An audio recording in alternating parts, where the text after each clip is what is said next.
Nikmat kubur diperuntukkan bagi hamba Allah Subhanahu wa Ta'ala yang diridai olehnya, serta mereka yang beriman dan bertakwa. Seseorang akan memperoleh kebahagiaan dan terbebas dari siksa di alam barzakh. Ketika manusia wafat, mereka menuju tahap selanjutnya yakni alam barzakh. Kengerian alam ini dimulai ketika jenazah dimasukkan ke dalam kuburnya, di mana jasad itu akan diimpit dan dijepit oleh kuburnya sendiri. Mengutip dari buku ensiklopedia Kiamat oleh Umar Sulaiman Al-Ashigar, Nabi Shallallahu Alaihi Wasallam dalam suatu hadis menyebutkan, sesungguhnya kubur memiliki impitan yang bila seseorang selamat darinya, maka ia akan selamat seperti Sa'ad bin Mu'az yang telah selamat. Hadis riwayat Ahmad. Di kesempatan kali ini kita akan mengisahkan tentang nikmat kubur yang akan didapatkan oleh orang-orang yang beriman dan melakukan amal soleh sesuai dengan janji Allah Subhanahu wa Ta'ala. Namun agar tidak terjadi kesalahpahaman, kami sangat menyarankan kepada sahabat semuanya untuk menonton video ini sampai selesai. Dan jangan lupa juga untuk dukung support channel kami dengan cara like, komen dan subscribe serta tekan lonceng notifikasinya agar tidak ketinggalan kisah-kisah dan cerita inspirasi lainnya. Baiklah kalau begitu mari kita mulai kisahnya. Bismillah. Sebagai muslim, kita meyakini akan adanya hari akhir, dan hal tersebut termasuk dalam rukun iman. Salah satunya adanya azab dan nikmat kubur. Dikutip dari kitab Durus Al-Am karya Abdul Malik Al-Qasim, salah satu dalil tentang nikmat kubur adalah firman Allah Ta'ala yang artinya, demikianlah Allah memberi balasan kepada orang yang bertakwa, yaitu orang yang ketika diwafatkan oleh para malaikat dalam keadaan baik, mereka, para malaikat mengatakan kepada mereka, Salamun alaikum, masuklah ke dalam surga karena apa yang telah kamu kerjakan. Quran Surah An-Nahl ayat 31-32. Dasar penetapan dalil di atas adalah firman-Nya, yaitu orang yang ketika diwafatkan oleh para malaikat dalam keadaan baik, mereka, para malaikat mengatakan kepada mereka, Salamun alaikum, masuklah ke dalam surga. Meski mereka belum masuk ke dalam surga yang luasnya seluas langit dan bumi, akan tetapi mereka telah ke dalam masuk kubur yang di dalamnya terdapat kenikmatan surga. Allah Subhanahu wa Ta'ala berfirman, maka kalau begitu mengapa tidak mencegah ketika nyawa telah sampai di kerongkongan, dan kamu ketika itu melihat, dan kami lebih dekat kepadanya daripada kamu, tetapi kamu tidak melihat, maka mengapa jika kamu memang tidak dikuasai oleh Allah kamu tidak mengembalikannya nyawa itu jika kamu orang yang benar. Jika dia orang yang mati itu termasuk yang didekatkan kepada Allah, maka dia memperoleh ketenteraman dan rezeki serta surga yang penuh kenikmatan. Quran Surah Al-Waqiah ayat 83-89. Hal ini terjadi ketika ruh sudah sampai di kerongkongan, dan inilah bagian dari kenikmatan kubur.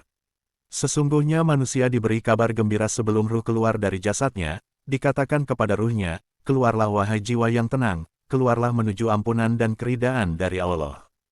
Dengan perintah itu maka keluarlah ruh dengan mudah. Adapun dalil dari hadis, Nabi Shallallahu Alaihi Wasallam telah mengabarkan dalam banyak hadis, yang menunjukkan bahwa manusia akan merasakan nikmat di kuburnya. Salah satunya, dari Ibnu Umar radhiyallahu anhuma, Rasulullah Shallallahu Alaihi Wasallam bersabda, apabila seorang mukmin ditempatkan dalam kuburnya, maka didatangi oleh amalannya yang baik dalam bentuk seorang laki-laki yang baik wajahnya, baik pakaiannya, dan harum baunya. Ia berkata, terimalah kabar gembira ini, inilah hari yang telah dijanjikan kepadamu. Maka orang mukmin itu berkata, siapa engkau? Wajahmu adalah wajah yang datang membawa kebaikan. Laki-laki itu menjawab, aku adalah amal baikmu. Lalu kuburnya diluaskan sejauh mata memandang, dan dibukakan baginya pintu ke surga. Hadis riwayat Ahmad dan Ibnu Hibban. Dari Anas bin Malik radhiyallahu anhu, Rasulullah Shallallahu Alaihi Wasallam juga bersabda, ketika seorang hamba diletakkan di kuburnya dan ditinggalkan oleh teman-temannya hingga ia mendengar langkah-langkah kaki mereka, maka dua malaikat datang kepadanya, duduk dan bertanya, apa yang engkau katakan tentang orang ini, Muhammad? Jika ia seorang mukmin, ia akan menjawab, aku bersaksi bahwa beliau adalah hamba Allah dan Rasul-Nya. Lalu dikatakan kepadanya, lihatlah tempat dudukmu di neraka, Allah telah menggantikanmu dengan tempat duduk di surga. Maka ia melihat kedua tempat duduk tersebut. Hadis riwayat Bukhari dan Muslim.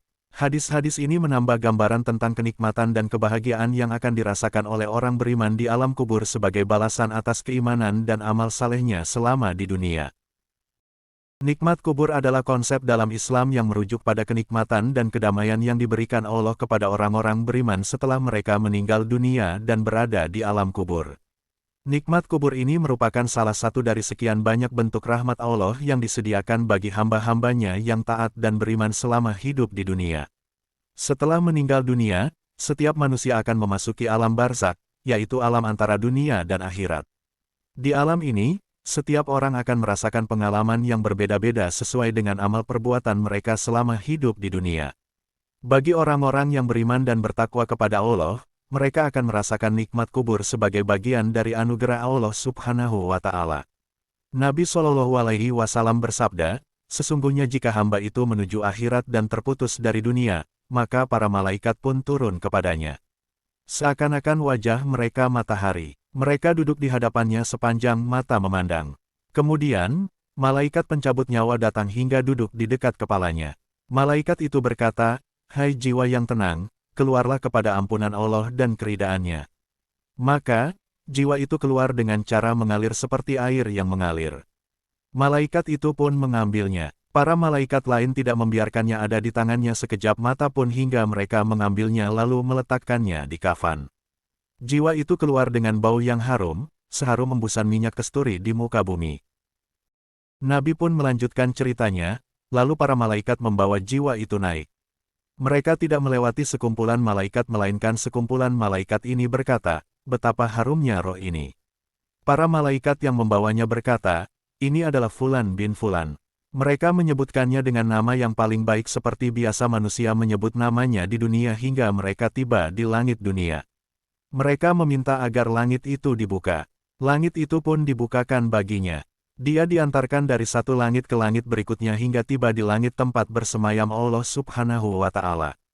Rohnya pun dikembalikan kepada jasadnya. Kemudian, ada dua malaikat yang mendatanginya lalu mendudukkan mayatnya. Dua malaikat bertanya, 'Siapakah Rabbmu?' Dia menjawab, 'Rabbku Allah.' 'Apa agamamu?' tanya dua malaikat. Dia menjawab, 'Agamaku Islam.' 'Siapakah orang yang diutus di tengah kalian?' tanya dua malaikat. 'Dia adalah Rasul Allah,' jawabnya. 'Apa yang kamu ketahui tentang benda ini?' tanya dua malaikat. 'Aku membaca kitab Allah, maka aku beriman kepadanya dan aku membenarkan,' jawabnya. Dari arah langit, terdengarlah suara penyeru, 'Hamba-Ku benar.' Maka hamparkan surga baginya dan bukakan baginya salah satu pintu surga. Hamba itu pun didatangkan dengan aroma roh yang harum semerbak. Kuburnya dilapangkan baginya sejauh mata memandang. Dia didatangi seorang lelaki yang berwajah menawan, pakaiannya pun indah dan baunya harum. Orang itu berkata, 'Ini adalah hari yang dijanjikan kepadamu.' Hamba itu bertanya, 'Siapakah engkau?' 'Wajahmu adalah wajah yang datang sambil membawa kebaikan, aku adalah amalmu yang saleh.' Hamba itu berkata, 'Ya Robi, datangkanlah hari kiamat agar aku dapat kembali kepada keluargaku dan hartaku.' Ibnu Qayyim menjelaskan, jika orang mukmin diletakkan di dalam kuburnya, sebuah pintu menuju surga akan dibukakan di dekat kakinya. Dikatakan kepadanya, 'Lihatlah balasan yang telah dijanjikan Allah kepadamu.' Lalu di dekat kepalanya dibukakan satu pintu menuju neraka. Dikatakan kepadanya, 'Lihatlah siksa yang dijauhkan Allah darimu.' Setelah itu, dikatakan kepadanya lagi, 'Sekarang tidurlah dengan tenang.' Tidak ada sesuatu yang lebih dia sukai selain tibanya hari kiamat. Menurut Ibnu Qayyim, Rasulullah Shallallahu Alaihi Wasallam pernah bersabda, jika orang mukmin diletakkan di dalam liang kuburnya, tanah berkata kepadanya, 'Engkau benar-benar yang kucintai. Sebelum engkau berada di atas punggungku, maka bagaimana jika sekarang engkau berada di dalam perutku agar aku dapat memperlihatkan apa yang akan ku perbuat terhadap dirimu.' Kuburnya dilapangkan sejauh mata memandang. Allah Subhanahu wa Ta'ala bahkan menjelaskan di dalam surah Ali Imran ayat 169 yang artinya, 'Janganlah kalian mengira bahwa orang-orang yang gugur di jalan Allah itu mati, bahkan mereka itu hidup di sisi Tuhannya dengan mendapat rezeki.' Sebuah hadis yang diriwayatkan Imam Muslim pernah mengisahkan perihal ayat ini. Rasulullah Shallallahu Alaihi Wasallam bersabda, 'Arwah mereka, para syuhada, berada di dalam tembolok burung hijau, baginya terdapat pelita-pelita yang bergantungan di bawah arasy. Dia terbang di bagian surga dengan bebas menurut kehendaknya, kemudian hinggap pada pelita-pelita tersebut. Maka Tuhan mereka menjenguk keadaan mereka sekali kunjungan, lalu berfirman, apakah kalian menginginkan sesuatu? Mereka menjawab, apakah yang kami inginkan lagi, bukankah kami terbang dengan bebas di dalam surga ini menurut kehendak kami? Allah melakukan hal tersebut kepada mereka sebanyak 3 kali. Setelah mereka merasakan bahwa diri mereka tidak dibiarkan oleh Allah melainkan harus meminta, maka berkatalah mereka, wahai Tuhan kami menginginkan agar Engkau mengembalikan arwah kami ke jasad kami, hingga kami dapat terbunuh lagi demi membela jalan-Mu sekali lagi. Setelah Allah melihat bahwa mereka tidak mempunyai keperluan lagi, maka barulah mereka ditinggalkan. Ibnu Taimiyah berpendapat, siksaan dan kenikmatan ditimpakan kepada jiwa dan badan. Jiwa dapat merasakan kenikmatan dan siksaan terpisah dari badan. Jiwa bisa merasakan kenikmatan dan siksaan dalam hubungannya dengan badan dan badan berhubungan dengannya.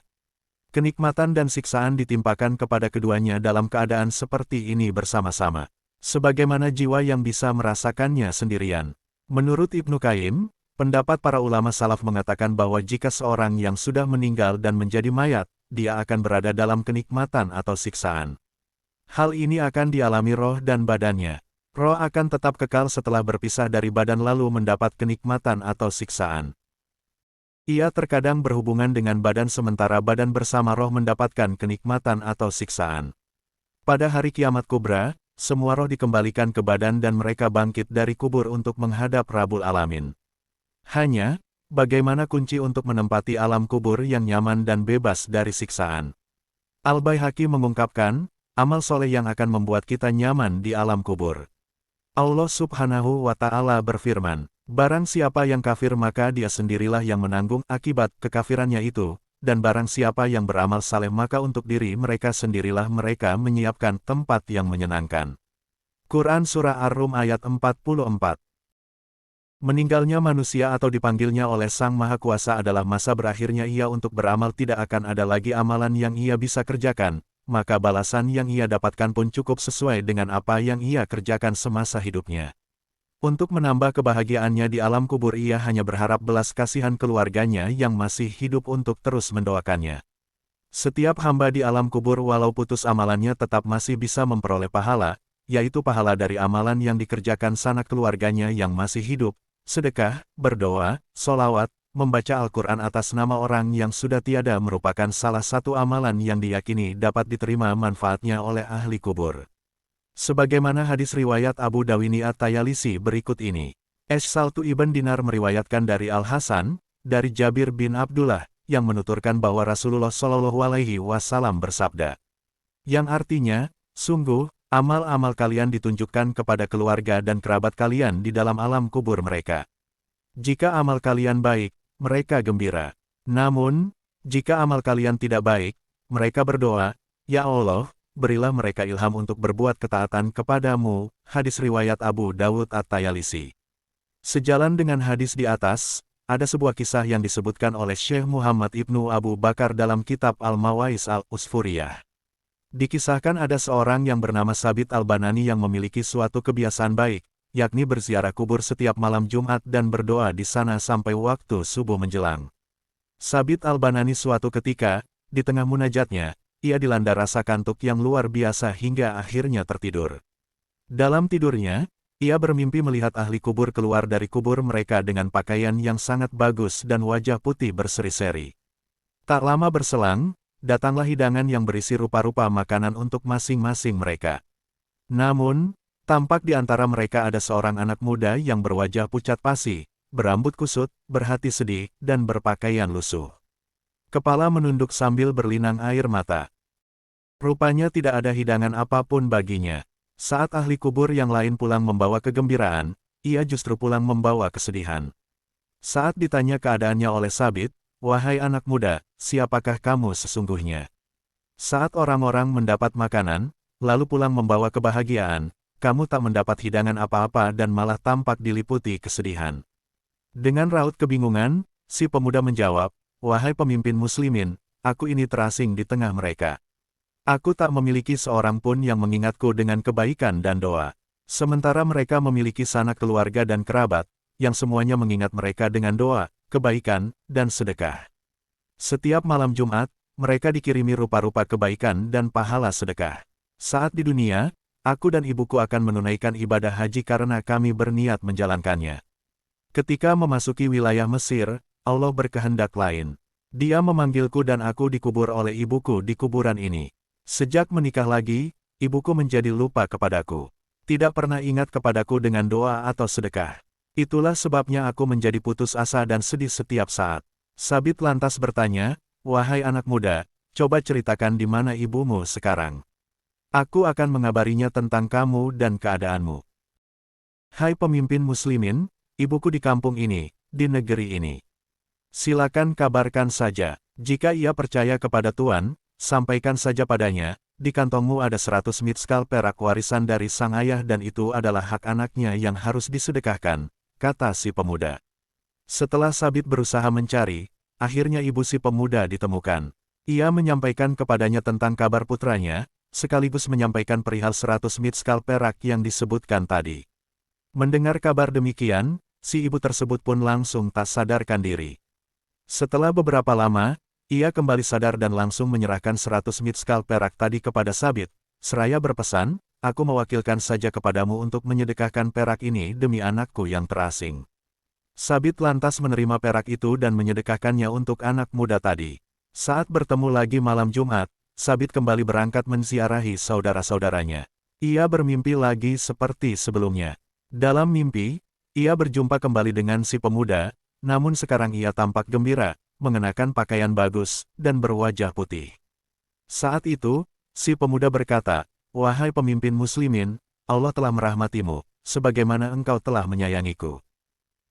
Saudaraku, nikmat kubur adalah salah satu bentuk rahmat dan anugerah Allah Subhanahu wa Ta'ala yang diberikan kepada orang-orang beriman setelah mereka meninggal dunia. Dengan memahami konsep ini, diharapkan umat Islam dapat meningkatkan keimanan dan ketakwaan mereka, serta lebih termotivasi untuk memperbanyak amal saleh dan berbuat kebaikan di dunia. Nikmat kubur juga mengingatkan kita tentang pentingnya persiapan untuk kehidupan akhirat dan kasih sayang Allah yang selalu menyertai hamba-hambanya yang beriman.